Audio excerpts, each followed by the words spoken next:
औज़ुबिल्लाहि मिनश्शैतानिर्रजीम बिस्मिल्लाहिर्रहमानिर्रहीम। सूरह हूद है मेरे सामने और सूरह हूद की आयत नंबर 31 है। पारा नंबर 12 है और रुकू नंबर 3 चल रहा है। और पिछली आयत में बात चली, हमारी बहस चल रही थी कि हज़रत नूह अलैहिस्सलाम ने कौम को दावत दी तौहीद की, और ये भी बात चली कि हज़रत नूह अलैहिस्सलाम पहले पैगम्बर है जिन्होंने कौम को तौहीद की दावत दी, और दावत के बाद तौहीद कबूल करने की बजाय हज़रत नूह अलैहिस्सलाम ने हज़रत नूह अलैहिस्सलाम की कौम ने हज़रत नूह अलैहिस्सलाम से किस तरह के क्वेश्चन किए, उस पर बात चली थी। और बात ये थी कि जो बहुत तकलीफ़ दे बात थी कि नूह अलैहिस्सलाम की कौम ने कहा कि तुझ पे ईमान लाने वाले गरीब, कमी और नासमझ लोग हैं, बेवकूफ़ लोग हैं। और ये कोई नई बात नहीं, हुज़ूर सल्लल्लाहु अलैहि वसल्लम की कौम ने भी हुज़ूर सल्लल्लाहु अलैहि वसल्लम से यही सवाल किया था। आप सल्लल्लाहु अलैहि हज़रत नूह अलैहिस्सलाम ने जवाब में उनसे फरमाया था कि इसका फ़ैसला हम नहीं कर सकते, तुम नहीं कर सकते, कि ये कौम जाहिल है, और मैं तुम्हें अल्लाह के दीन की तरफ बुला रहा हूँ, तुम नहीं आ रहे हो तो ना आओ, लेकिन तुम्हारी वजह से मैं इनको नहीं दुत्कार सकता, और अगर मैंने इनको दुत्कार दिया तो अल्लाह के यहाँ मैं मुजरम हो जाऊँगा। ये बात चलने के बाद अब आयत नंबर 31 में अल्लाह तबारक व तआला फरमा रहे हैं, आयत नंबर 31, ये आयत नबी सल्लल्लाहु अलैहि वसल्लम पर भी नबी सल्लल्लाहु अलैहि वसल्लम पर नाज़िल हुई, और नबी सल्लल्लाहु अलैहि वसल्लम की कौम ने भी सेम ऐसे ही क्वेश्चन किए थे नबी सल्लल्लाहु अलैहि वसल्लम से, और सेम यही जवाब नबी सल्लल्लाहु अलैहि वसल्लम ने दिया था। और ये हज़रत नूह अलैहिस्सलाम के किस्से में भी आ रही है, में भी कि ऐसा मुमकिन है कि हज़रत नूह अलैहिस्सलाम को भी इन्हीं हालात का सामना करना पड़ रहा हो और सेम जवाब दिया हो, और नबी सल्लल्लाहु अलैहि वसल्लम को भी इन्हीं हालात का सामना करना पड़ा हो और जवाब सेम हो गए हों। बहरहाल ऐसे ही अल्लाह तबारक व तआला ने फरमाया कि नूह अलैहिस्सलाम के जवाब की लिस्ट बड़ी थी, और अगला जवाब जो नूह अलैहिस्सलाम कह रहे हैं, फरमा रहे हैं कि वला अक़ूलु लकुम इंदी ख़ज़ाइनुल्लाहि, मैं तुम्हें अल्लाह के दीन की तरफ बुला रहा हूँ, और वो दीन दीन तौहीद है, और वो दीन जो अल्लाह तबारक व तआला ने मुझ पर नाज़िल किया, और वो दीन जिसकी गवाही जिब्रील अलैहिस्सलाम ने दी कि ये सच्चा दीन है, उस दीन की तरफ मैं तुम्हें दावत दे रहा हूँ। होना तो ये चाहिए कि तुम्हें मेरा एहसान मंद होना चाहिए और फ़ौरन उस पर ईमान ले आना चाहिए, लेकिन यहाँ कुछ निज़ाम उल्टा आप लोगों का चल रहा है कि बजाय मेरे शुक्रगुजार होने के कि अल्लाह तबारक व तआला का पैगाम मैं तुम्हें फ्री में पहुंचा रहा हूँ, कोई उजरत नहीं मांग रहा हूँ, और तुम मेरा मजाक उड़ा रहे हो और मुझ पर ईमान लाने वालों का मजाक उड़ा रहे हो। ऐसा होना नहीं चाहिए था। नूह अलैहिस्सलाम दुखी होकर फरमा रहे हैं कि ऐसा होना नहीं चाहिए था। अब यहाँ जब नूह अलैहिस्सलाम फरमा रहे हैं ऐसा होना नहीं चाहिए था, तो अगली बात क्या कर रहे हैं? अगली बात नूह अलैहिस्सलाम फरमा रहे हैं कि मैं तुमसे कोई धोखा नहीं कर रहा हूँ, तुम्हें किसी गलतफहमी में नहीं रख रहा हूँ, और तुम्हें अपने स्टेटस और स्टैंडर्ड के बारे में नहीं बता रहा हूँ कि तुम मुझे मेरी औकात याद करवा रहे हो। मैंने तुम्हें कि ये कहा कि मैंने कहा कि मेरे पास अल्लाह की तरफ से दिए हुए बहुत बड़े ख़जाने हैं, और अगर मैं ये कहता कि मेरे पास बहुत बड़े ख़जाने हैं और मैं बहुत ख़जानों का मालिक हूँ, तो फिर तुम मुझे मेरी औकात याद दिलाते, तो किसी हद तक मैं समझता कि मुझसे गलती हुई और तुम मुझे ये जवाब दे रहे हो। और ना मैं ये कहता हूँ कि मैं गैब जानता हूँ, और गैब का इल्म तो सिर्फ़ अल्लाह तबारक व तआला के पास है, कोई और नहीं जानता। और फिर तुम मुझे कह रहे हो कि जिस वादे को याद दिला रहे हो, जिस वादे की हमें डरा रहे हो, उसको ला के दिखाओ सामने और बताओ कि कब आने वाला है। और यही सवाल नबी सल्लल्लाहु अलैहि वसल्लम ने फरमाया, अपनी कौम से जवाब फरमाया था कि मैं ये नहीं कहता कि मैं फ़रिश्ता हूँ, मैं ये नहीं कहता कि मेरे पास दुनिया के ख़जाने हैं, मैं नहीं कहता कि मैं बादशाह हूँ, मैं नहीं कहता कि मैं अपनी तकदीर बदल सकता हूँ, मैं नहीं कहता कि मैं अपने ऊपर आने वाली मुश्किल को टाल सकता हूँ, मैं नहीं कहता कि मैं तुमसे अलग हूँ, मैं भी तुम्हीं जैसा इंसान हूँ, और तुम फिर मेरे ऊपर क्यों ये इल्ज़ामात लगा रहे हो। यहाँ भी नूह अलैहिस्सलाम फरमा रहे इन्नी मलाकुन, मैं ये भी नहीं कहता कि मैं फ़रिश्ता हूँ, वला अक़ूलु लिल्लज़ीना तज़दरी आयुनुकुम, और ये बात ज़रूर है कि जिन लोगों को तुम जलील और कमीना कह रहे हो, कम समझ रहे हो, मैं उनके बारे में ये ख्याल नहीं रखता, उसमें मेरी राय तुमसे मुख्तलिफ है। यानी नूह अलैहिस्सलाम ने या हुज़ूर सल्लल्लाहु अलैहि वसल्लम ने अपना डिफेंस नहीं किया, अपने आप को प्रोटेक्ट नहीं किया जवाब देके, अपने आप को उनके सामने रख लिया और अपनी पोजीशन को सामने रखते हुए फरमाया कि मैं खुद अपने लिए ये अल्फाज और ये बातें कह रहा हूँ और मैं अपनी हैसियत को समझता हूँ और मैं अल्लाह के बराबर भी नहीं हूँ और मैं गैब भी नहीं जानता हूँ और फरिश्ता भी नहीं हूँ, बादशाह भी नहीं हूँ और ख़जाने भी नहीं हैं, कुछ भी नहीं है, अपने औकात सामने रखे। लेकिन जो नबी सल्लल्लाहु अलैहि वसल्लम पर या नूह अलैहिस्सलाम पर ईमान ला रहे थे लोग, उनके बारे में उनका पक्का डिफेंस किया और उनको प्रोटेक्ट किया। प्रोटेक्शन देते हुए उनको फरमाया कि मैं इन लोगों के बारे में जो राय तुम रखते हो, मेरे ऊपर ईमान लाने वाले गरीब हैं, कमज़ोर है, नासमझ है और मुश्किल हालात से गुज़र रहे हैं और कम हैं बहुत, लेकिन इनके बारे में हद तक अमीज़ अल्फाज को जिस तरह तुम कह रहे हो, मैं ऐसा नहीं कर रहा हूँ और ना कह रहा हूँ और ना ही ये तुम लोगों को इजाज़त दे रहा हूँ। इसका मतलब ये हुआ कि जो हमारे दौर में चल रहा होता है कि जब बड़ा कोई होता है, कोई निगरान होता है, कोई चीफ होता है, वो अपनी पोजीशन नहीं बचा रहा होता, बल्कि वो अपने पब्लिक की या अपने अंडर लोगों की पोजीशन को बचाने की कोशिश कर रहा होता और उनकी हद तक हो रही हो तो वो उनकी प्रोटेक्शन करता है, डिफेंस करता है। फरमाया कि मैं जो तुम्हारी नज़र में जलील है, मेरी नज़र में वो जलील नहीं है। जो तुम्हारी नज़र में कम है और नासमझ हैं, नादान हैं, बेवकूफ़ हैं, वो मेरी नज़र में ऐसा बिल्कुल नहीं है और मैं इनकी इज़्ज़त करता हूँ, तौक़ीर करता हूँ। हो सकता है कि अल्लाह तबारक व तआला ने इनके दिलों में ईमान रखा हो और फिर ये कि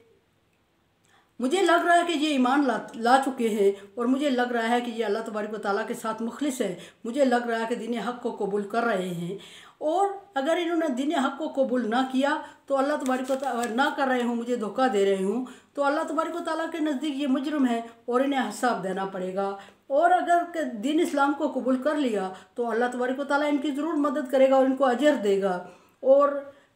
उनको बहुत अच्छा अजर दे देगा। लन यूत या हुमुल्लाहु खैरा। और मैं ये नहीं कह सकता कि अल्लाह तबारक व तआला इनको अजर नहीं देगा और इनके हिस्से का अजर तुम्हें नहीं मिलेगा, या जिस तरह की तुम बातें कर रहे हो उस तरह की बातें इनके लिए हद तक इज़्ज़त है और मैं बर्दाश्त नहीं करता। और अल्लाहु आलमु बिमा आफ़ी अनफुसिहिम, अल्लाह तबारक व तआला बहुत अच्छी तरह जानता है जो इनके दिलों में है। इसका मतलब है कि अक़वाम ने, नूह अलैहिस्सलाम की कौम ने और नबी सल्लल्लाहु अलैहि वसल्लम की कौम ने नबी सल्लल्लाहु अलैहि वसल्लम को या हज़रत नूह अलैहिस्सलाम को ये भी एहसास दिलाया कि ये लोग आपको धोखा दे रहे हैं। जो ईमान ला रहे हैं ये ईमान नहीं ला रहे हैं, बल्कि ये गुर्बत के मारे लुटे पिटे घिसे पिटे लोग हैं और ये अपने किसी फ़ायदे के तहत आपके साथ हो गए हैं और ये आपको ईमान का धोखा दे के मे भी कि आपसे कोई बहुत बड़ा फ़ायदा उठाना चाहते हैं। इसके बारे में भी नूह अलैहिस्सलाम ने यही सफाई पेश की कि मेरे पास कुछ ख़जाना नहीं है, मैं बादशाह नहीं हूँ और मैं मालदार नहीं हूँ और मैं गैब भी नहीं जानता, तो भला मैं इनकी क्या मदद करूँगा। ये अल्लाह के दीन को कबूल कर रहे हैं तो अल्लाह तबारक व तआला इनके दिलों के राज जानता है और इनके दिलों के राज को देखते हुए इनके साथ फ़ैसला किया जाएगा। अगर खुलूस दिल से ईमान लाए हैं तो इनका अजर कभी ज़ाया नहीं होगा और अगर धोखा कर रहे हैं तो अल्लाह ताला इनके दिलों के राज जानता है और उसके मुताबिक उन्हें अजर दे देगा। और अगर मैं ये समझूं कि मैं इनके दिलों के राज जानता हूँ और इन्हें गरीब समझ के, खुदगर्ज समझ के और कमज़ोर समझ के इन्हें अपने पास से भगा देता हूँ, जिस तरह के तुम लोग मुझे कहते हो कि ये लोग आपके हमारे स्टेटस के नहीं हैं, ये उठेंगे तो हम बैठेंगे आपके साथ, इनको भगा दो तो हम आपके साथ हैं। तो अगर मैं आपके कहने पे ऐसा कर दूंगा तो इन्नी इज़ल लमिन ज़ालिमीन, और उस वक्त मैं ज़ालिम हो जाऊँगा। और बजाय इसके कि वो जो अगर ये मुझे धोखा दे रहे हैं तो वो अल्लाह का अज़ाब इन पे आए और आप लोगों पे आए जो मुझे इस तरफ उकसा रहे हो। अगर ये अमल में कर गुजरूँगा तो फिर वो अज़ाब मुझ पे आ जाएगा, मैं ज़ालिम हो जाऊँगा। और फिर जब ज़ालिम हो जाएगा तो अल्लाह तबारक व तआला ज़ालिम लोगों को पसंद नहीं करते और नापसंदीदा लोगों के लिए अल्लाह तबारक व तआला का अज़ाब जहन्नम है और मैं उस तरफ नहीं जाना चाहता और जा भी नहीं सकता, क्योंकि हज़रत नूह अलैहिस्सलाम ने फरमाया कि मैं पैगम्बर हूँ और मैं पैगम्बर हूँ जिस सीट पे, जिस जगह पे अल्लाह तबारक व तआला ने मुझे, जिस ओहदे पे, जिस मनसब पे, जिस मनसब पे अल्लाह तबारक व तआला ने मुझे फ़ाइज़ किया है उसके मेयार को सामने रखते हुए मेरा ये फ़र्ज़ बनता है कि जो मेरे मुझ पर ईमान लाने वाले लोग हैं, जो मेरा ग्रुप है, जो मेरा ग्रोह है, जो मेरी उम्मत है, जो मेरी पार्टी है, उसको मैं तहफ़्फ़ुज़ दूँ और आप लोगों की मुश्किल और कड़वी कसली और ना पसंदीदा और ना बर्दाश्त करने वाली बातों को अपने तक कोशिश करूं कि अपने तक बर्दाश्त करूं और इनको महफूज रखूं। यहाँ नूह अलैहिस्सलाम ने अपनी कौम से ये डायलॉग चल रहे हैं नूह अलैहिस्सलाम की और नूह अलैहिस्सलाम की कौम के, और दरमियान में मैंने अर्ज़ किया कि यही आयत नबी सल्लल्लाहु अलैहि वसल्लम पर के लिए भी है और नबी सल्लल्लाहु अलैहि वसल्लम के मानने वालों ना मानने वालों के दरमियान भी बिल्कुल यही चीज़ें डिस्कस हुई थी और यही मुकालमा था और यही डायलॉग थे और मुज़ाकरात हुए थे। तो आप सल्लल्लाहु अलैहि वसल्लम ने भी सेम यही जवाब दिए जो हज़रत नूह अलैहिस्सलाम ने कि यहाँ मौजूद है। तो यहाँ अल्लाह तबारक व तआला ने नूह अलैहिस्सलाम को पैगम्बर बना के बरगज़ीदा हस्तियों में शामिल। अब आसानी कराने वाले नूह अलैहिस्सलाम अपनी तरफ से हत्तल इम्कान अपने लोगों से ऐसे डायलॉग कर रहे हैं, ऐसे मुज़ाकरात कर रहे हैं कि जैसे कि वो उनके महकूम हैं और इसमें हिकमत है। इसमें ये नहीं कि कम पड़ गए थे, कमज़ोर पड़ गए थे नूह अलैहिस्सलाम। अल्लाह तबारक व तआला ने नूह अलैहिस्सलाम को स्टेटस और एक मकाम दिया था। कम पड़ने वाली, कमज़ोर पड़ने वाली बात नहीं थी, बल्कि एक जब बड़ा बंदा होता है उसके सामने ये चीज़ें आती हैं तो उसको इसी तरह तहम्मुल मिजाजी से फेस करता है और जवाब देता है और अगले को मुतासर करने की कोशिश करता है, ना कि जज्बाती हो के माहौल को ख़राब नहीं करता। सुलह हुदैबिया का वाक़या मुझे याद आ रहा है कि नबी सल्लल्लाहु अलैहि वसल्लम से जब मायदा हो रहा था, एग्रीमेंट हो रहा था, तो एक शर्त ये थी कि जिस पे सारे मुसलमान उलझ गए थे और नबी सल्लल्लाहु अलैहि वसल्लम से कुछ बड़े सहाबाए कराम नाराज़ भी हो गए थे, और वो शिक ये थी कि